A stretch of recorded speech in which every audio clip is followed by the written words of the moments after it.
ফিরতে দুইটি শব্দের জিকির করুন, সম্পদের অভাব হবে না। আল্লাহ পাক রব্বুল আলামিন আপনাকে সম্পদ দান করবেন, এটা আল্লাহ পাক রব্বুল আলামিন পবিত্র কোরআনুল কারীমের ভিতরে নিজেই বলে দিয়েছেন। সুতরাং আমরা অনেকেই অভাবের ভিতরে আছি, অনেকেই কষ্টের ভিতরে আছি, অনেকেই দুঃখ কষ্টের ভিতরে জর্জরিত, অনেকে ঋণের বোঝা নিয়ে দুশ্চিন্তার ভিতরে আছেন, টেনশনের ভিতরে আছেন। যত ধরনের টেনশন আছে, যারা ফ্রাস্ট্রেটেড পিপল, তাদের জন্য এই দুইটি আমলের কথা বলবো।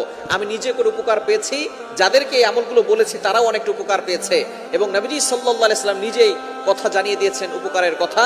আল্লাহ পাক রব্বুল আলামিন নিজে বলে দিয়েছেন। আপনি চলতেছেন ফিরতেছেন, ওযু ছাড়াও আপনি আমলগুলো করতে পারবেন। একেবারে সহজ দুইটি আমল। নাম্বার 1, এক নাম্বার আমল হচ্ছে ইস্তেগফার। আস্তাগফিরুল্লাহ, আস্তাগফিরুল্লাহ, আস্তাগফিরুল্লাহ। এই শব্দ কি অনেক কঠিন? আস্তাগফিরুল্লাহ পারে না এটা কিন্তু কোনো মুসলমান নাই যারা আস্তাগফিরুল্লাহ পড়তে পারে না। সবাই আমরা আস্তাগফিরুল্লাহ পড়তে পারি। এর উপকার কি কি আল্লাহ পাক রব্বুল আলামিন নিজে বলছেন। কোরআন খুলেন, 29 নম্বর